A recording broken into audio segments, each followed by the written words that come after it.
En 95.9 Cámara FM llegó el momento de las noticias. Con el patrocinio de Almacenes Éxito presentamos el Noticiero Económico Antioqueño. Información local, nacional e internacional a la altura de todas las cabezas. Noticiero Económico Antioqueño. Desde 1975 dice cómo marchan los negocios. Director J. Enrique Ríos.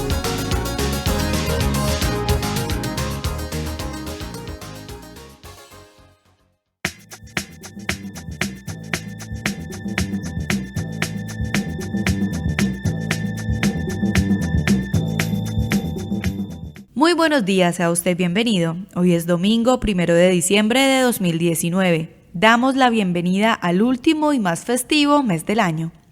Esta es la emisión 18.714 que ofrecemos en nombre de Almacenes Éxito.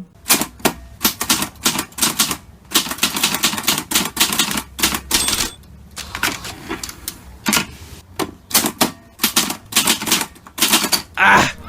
Tu éxito ya estaba ahí cuando el botón de borrar todavía no existía. Celebremos que estos 70 años son solo el comienzo. El periodista Jesús Antonio Vargas Marín nos presenta al invitado de esta mañana. Muy buenos días, oyentes del Noticiero Económico Antioqueño. Bueno, ya llegó diciembre, hoy es 1 de diciembre y entramos en la recta final. Un mes largo y cortico, y va a ser muy cortico para el Congreso de la República porque le va a tocar jugársela a fondo si le quiere ayudar al gobierno para que tengamos nueva reforma tributaria, con otro nombre desde luego, antes de terminar diciembre para que esto comience a regir en el mes de enero. Esta mañana tenemos como invitado al doctor Mauricio Carvajal Córdoba, director de la práctica tributaria de Carvajal Asesores Tributarios.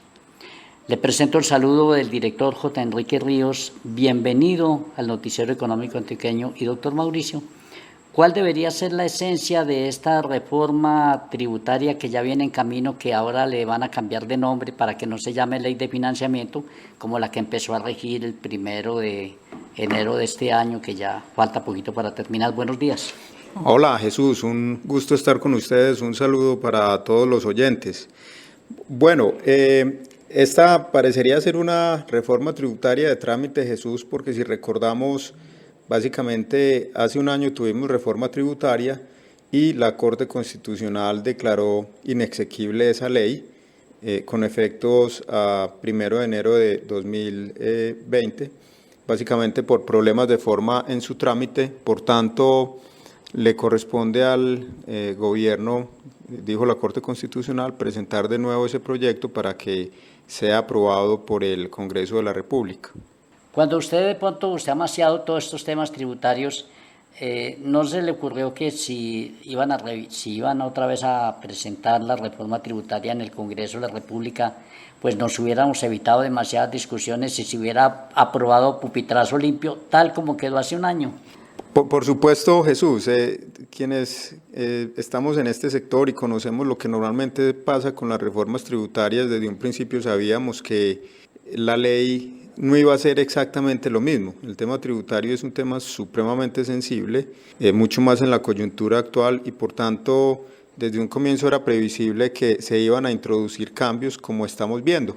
Efectivamente, es casi seguro que tendremos aprobada esa ley para la segunda o tercera semana de diciembre, entrando en vigencia el 1 de enero del 2020, pero es un hecho que en algunos aspectos, tanto del impuesto sobre la renta y del impuesto al valor agregado IVA, pues va a tener cosas nuevas y cosas diferentes a las que tuvo la ley de financiamiento aprobada hace un año.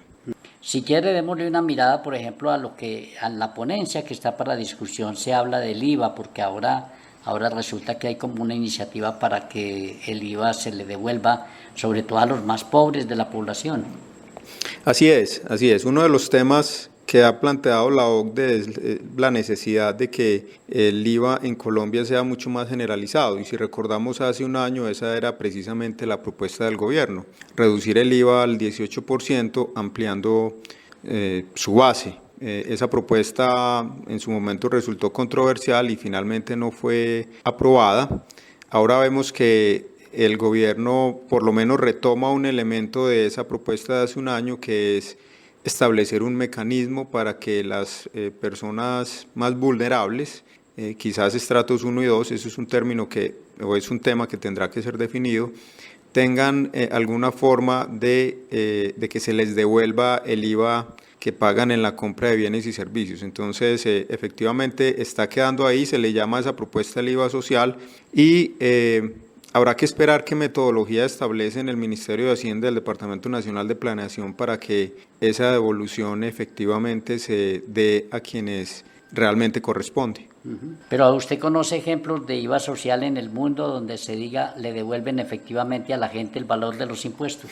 Así es, no es en realidad una propuesta nueva. Ese tipo de instrumentos han sido implementados en otros países en los cuales el IVA es mucho más generalizado que en Colombia, en el sentido de establecer algún tipo de procedimiento para la devolución del IVA a las personas de menores recursos. Un caso muy especial es, por ejemplo, el caso de Japón y de otros países en donde existe el llamado IVA biométrico, y es que cuando una persona va a ir a comprar, por ejemplo, en un supermercado, se la identifica no simplemente a través de un carnet o de un documento, sino inclusive mediante instrumentos biométricos. Esa persona previamente ha sido ya clasificada por el Estado como una persona perteneciente a un sector vulnerable, y entonces cuando la persona compra en ese almacén de cadena, por ejemplo, no le cobran el IVA.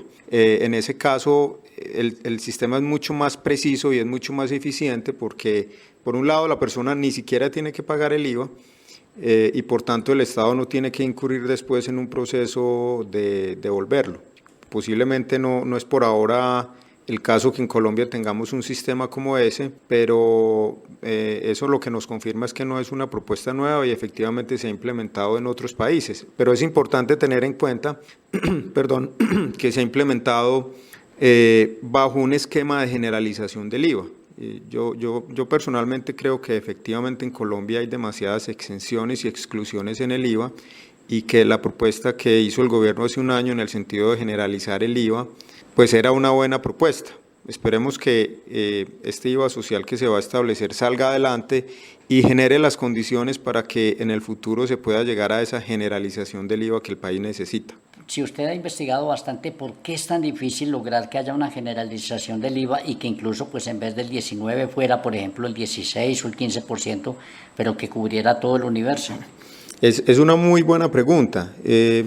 Hace un año se proponía generalizar el IVA, pero se lo disminuía de tarifa, se le disminuía al 18%. Yo creo que existe de alguna manera no existe el suficiente entendimiento de cómo funciona el IVA en algunos sectores, y también pues no podemos dejar de lado que hay un cierto ambiente de crispación y es un tema que genera muchísima polémica, muchísima dificultad y que puede no ser el momento para su generalización.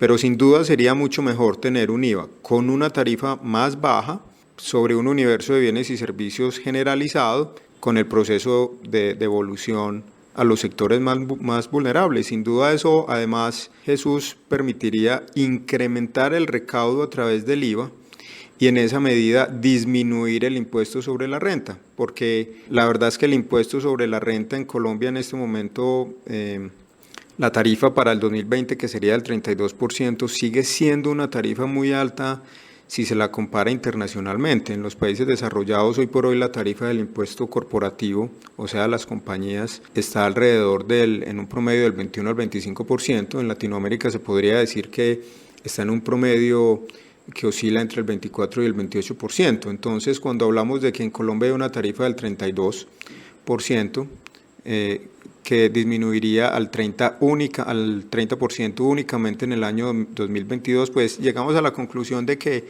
nuestro impuesto de renta, nuestra tarifa sigue siendo demasiado alta y es algo que le quita competitividad al país. En ese sentido, generalizar el IVA e incrementar el recaudo por el lado del IVA le permitiría en un momento dado al gobierno pensar en tarifas del impuesto sobre la renta mucho más competitivas. Cuando se analiza todo lo relacionado con el IVA, y usted habla incluso de la experiencia japonesa, por ejemplo, a ver, ¿es posible pensar en que realmente avancemos siquiera a tener unos sistemas de información robustos, que en definitiva parece ser el talón de Aquiles de este país? Es un talón de Aquiles sin duda alguna.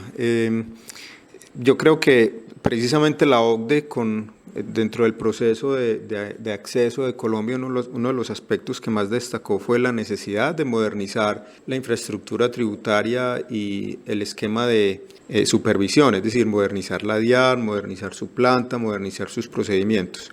En el día a día, quienes nos movemos en este sector, en el área, por ejemplo, del cumplimiento tributario, pues tenemos que padecer las dificultades tecnológicas que hoy por hoy presentan los sistemas informáticos de la DIAN. Es un hecho conocido. Y en ese sentido, una de las necesidades imperiosas, y yo creo que la actual administración de la DIAN va en ese sentido, es modernizar la entidad, fortalecer su estructura administrativa, fortalecer su infraestructura tecnológica, y fortalecer su capacidad de supervisión. Yo creo que el recaudo en los próximos años debería incrementarse no por la vía del incremento de los impuestos, sino por la vía de un control mucho más efectivo a la evasión, tanto en el impuesto sobre la renta como en el IVA por parte de la DIAN. Nos han vendido a veces la idea de que la factura electrónica ayudará bastante, pues yo le complemento la pregunta y es: ¿qué hacemos también con la informalidad? Porque este país sigue vendiendo demasiados productos en las plazas de mercado. Es un hecho y tal vez la pregunta es si esta reforma tributaria ayudará o no a disminuir la informalidad. Yo creo que no cabe la duda que el actual gobierno se ha visto enfrentado a una situación de alguna manera contradictoria. Por un lado, un interés real en simplificar los impuestos, en disminuir la carga tributaria, pero por otro lado una presión fiscal importante. Y entonces uno ve cómo se adoptan medidas positivas para disminuir la informalidad, como es el caso, por ejemplo, del régimen simple de tributación, pero a la vez se adoptan también medidas que dificultan la creación de empresa y desestimulan la formalización de los empresarios y comerciantes informales, como es el caso, por ejemplo, del impuesto al dividendo. Entonces, yo creo que tal vez en el balance o al momento de mirar el balance, yo creo que esta ley, así como la reforma tributaria de hace un año, sí ayudarán a tal vez disminuir la informalidad, pero habría que destacar que en todo caso siguen existiendo factores que dificultan la creación de empresa en Colombia y la formalización empresarial, por lo menos desde el punto de vista tributario. El tema de pensiones está en el ojo del huracán. Uno, porque hay pensionados con demasiados beneficios. Segundo, porque la cobertura de las pensiones apenas es de un 20-22% de la población. Y tercero, porque no se le han cumplido a los pensionados promesas como la de bajar, por ejemplo, el aporte a la salud. ¿Qué encuentra usted, por ejemplo, en la ponencia que hay para discusión del Congreso de la República en esto del tema de las pensiones y el aporte en salud? Pues se observa, Jesús, que al parecer se va a cumplir con un viejo anhelo de los pensionados, en el sentido de que su cotización en materia de salud sea más baja. Lo que se observa o lo que se propone en la ponencia conocida durante el transcurso de esta semana es que la cotización a salud de los pensionados disminuiría un 8% en primer lugar, tal vez para el 20 y el 21 y posteriormente al 4% para el 2022, de manera que se mantiene esa cotización a un nivel más bajo, pero también se observa en el proyecto que al parecer esa disminución le aplicaría únicamente a los pensionados que perciban un salario mínimo de pensión, por tanto no beneficiaría a quienes tengan pensiones por encima de ese tope. Pero repito, es algo preliminar, habrá que ver cómo queda efectivamente plasmado en la reforma tributaria que finalmente se apruebe. En la ley de financiamiento, pues que ya termina su vigencia ahora, una cuestión que produjo bastante roncha entre el sector bancario fue el impuesto, esa sobretasa de renta. Ahora se propone que esa plata se destine a vías terciarias. ¿Cómo entenderlo? Es una de las... Muy buena pregunta, Jesús, porque es un tema que yo personalmente no lo entiendo y no estoy de acuerdo con él. Yo creo que no podemos entrar en la idea de que hay que ponerle más impuesto a unos sectores sobre otros porque ganen más o porque tengan más utilidades. Lo cierto es que el sector financiero es un sector y es una actividad que requiere de una inversión de capital supremamente alta, de un atrapamiento de flujo de caja muy importante. Son entidades que deben ser muy sólidas patrimonialmente y es apenas lógico que generen utilidades considerables, es por la misma salud del sistema económico. Así que esa propuesta, de hecho, que fue aprobada hace un año, la Corte Constitucional la declaró inexequible por temas de forma, pero yo creo que con la nueva aprobación de esa sobretasa se dará el debate de fondo, y el debate de fondo es si es o no razonable imponer más más impuestos a ciertos sectores económicos y sobre qué base. Yo creo que no existe suficiente fundamento ni es una propuesta suficientemente razonada la de imponerle una sobretasa al sector financiero, independientemente de cuál sea la destinación que se dé a esos recursos. En Colombia tenemos una tarifa plana, es decir, una tarifa uniforme para todas las compañías o empresas desde prácticamente la Ley 75 del 86, desde la reforma de ese año, con algunas excepciones como la Ley de Progresividad que en su momento introdujo un régimen de progresividad en la tarifa del impuesto sobre la renta. Pero yo creo que cuando se habla de imponerle más impuestos a unos ciertos sectores debería existir un fundamento claro y yo creo que en este caso no lo hay. Doctor Mauricio Carvajal, ustedes los tributaristas es que ya se acostumbraron a trabajar con la inestabilidad tributaria y se lo pregunto porque que yo me acuerdo de reformas en 16, 18 y ahora 19 y de pronto hasta en el 20 o 21. Pues lastimosamente el gran damnificado es el contribuyente, porque el contribuyente debería tener el derecho a conocer con la suficiente anticipación las normas que rigen su relación con la autoridad tributaria, las normas que rigen su carga tributaria. Y desafortunadamente no pasa en Colombia, se expiden normas que introducen cambios muy profundos a la normatividad tributaria y se quiere siempre que rijan de manera inmediata y posteriormente pues la DIAN y el gobierno nacional no tienen la capacidad para reglamentar esas normas de una manera oportuna. Entonces creo que el gran damnificado de ese cúmulo de reformas tributarias en Colombia es el contribuyente que ve seriamente afectada su seguridad jurídica y su derecho a la planeación tributaria. ¿Por qué no logramos que el país piense en el largo plazo con normas realmente estables para que haya pues como certeza a la hora de las inversiones y a la hora de estimular la economía como siempre nos dicen? El grave problema es que cada gobierno mira el tema tributario desde el corto plazo, es decir, mira el tema tributario únicamente como una manera de llenar el hueco fiscal y de financiar específicamente los proyectos que piensa adelantar en 4 años. Mientras ese déficit fiscal exista, pues estaremos dentro de ese círculo vicioso en el cual cada gobierno siente la necesidad de estar modificando las normas tributarias para incrementar el recaudo dentro de los próximos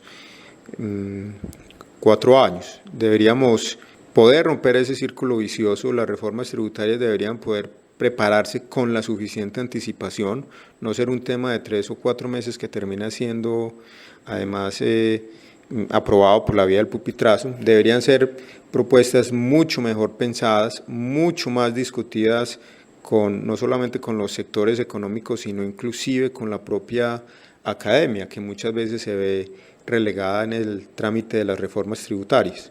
¿Qué debiera ser lo justo en un país a la hora de hablar de impuestos? Yo creo que, por lo menos es mi punto de vista, el Estado no debería recaudar más impuestos de los que estrictamente necesita, en primer lugar. Segundo, los impuestos no deberían castigar la actividad económica y la iniciativa privada. Y hoy por hoy vemos que el sistema tributario colombiano es un sistema que castiga y dificulta la actividad económica, no solamente en materia del impuesto sobre la renta y el IVA, sino, por ejemplo, en materia de impuestos territoriales.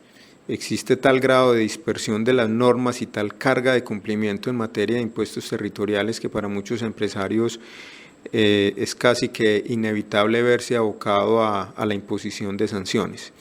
Entonces creo que estamos en mora de racionalizar nuestro sistema tributario, facilitar la creación de empresas, disminuyendo los trámites y los procedimientos de cumplimiento. En eso el simple es un primer paso, pero seguramente se necesitarán otros. Se deberían eliminar los impuestos a las transacciones.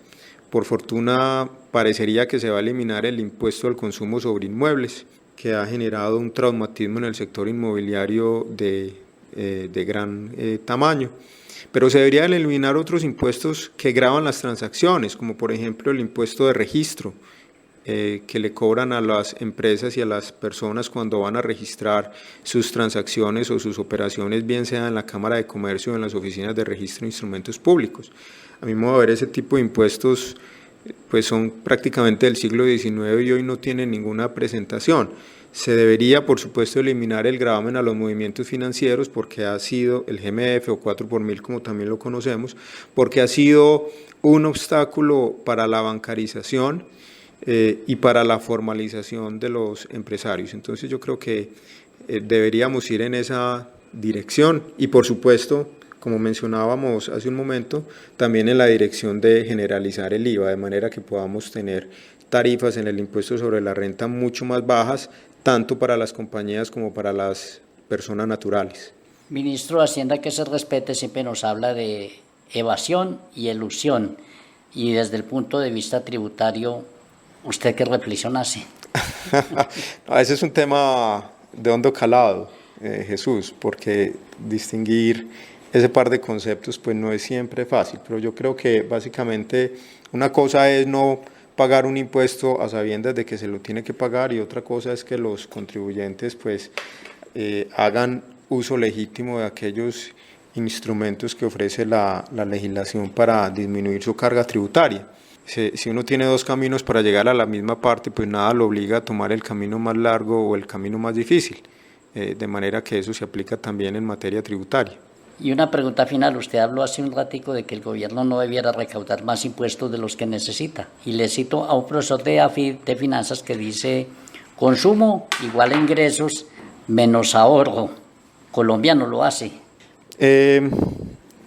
Muy interesante debate, Jesús, y ahí creo que podríamos quedarnos todo el día, pero lo que uno ve en la práctica y uno lo percibe todos los días es que las familias, las personas naturales cada vez se ven expuestas a una carga tributaria más alta y una carga tributaria que por momentos uno llega a percibir que es casi irracional. Yo creo que efectivamente el incremento de impuestos ha disminuido la capacidad de ahorro y lejos de lo que podría existir en el imaginario, uno ve que la generalidad de las muchas personas están en el plan de cumplir bien con sus impuestos y de hecho en ocasiones es difícil hacerlo por las dificultades que en un momento dado se presentan en los trámites ante la DIAN y las dificultades que en ocasiones se observan en los sistemas informáticos. Pero yo creo que no me cabe la menor duda, nuestro sistema tributario seguirá cambiando y ojalá la línea del cambio fuera la de entender que entre más sencillo sea un sistema tributario, que entre menos dispersos estén los impuestos, que entre más se facilite el cumplimiento y entre más racionales sean las tarifas, el Estado verá incrementado su recaudo, no por la vía de mayores tarifas, sino por la vía de incrementar la base y por la vía de tener un mayor número de contribuyentes. Trabajo de mucha responsabilidad que le queda al Congreso de la República para esta primera quincena de diciembre. Le reitero el saludo del director J. Enrique Ríos, doctor Mauricio Carvajal Córdoba, director de la práctica tributaria de Carvajal Asesores Tributarios. Muchísimas gracias por haber atendido esta mañana la invitación del Noticiero Económico Antioqueño. Jesús, un placer y siempre a disposición de ustedes para hablar de estos temas. Muy amable, señora, y para todos nuestros oyentes, pero muy buenos días. Invitación a escuchar la emisión del Noticiero Económico Antioqueño mañana lunes a las 7:30 de la mañana. Un feliz día.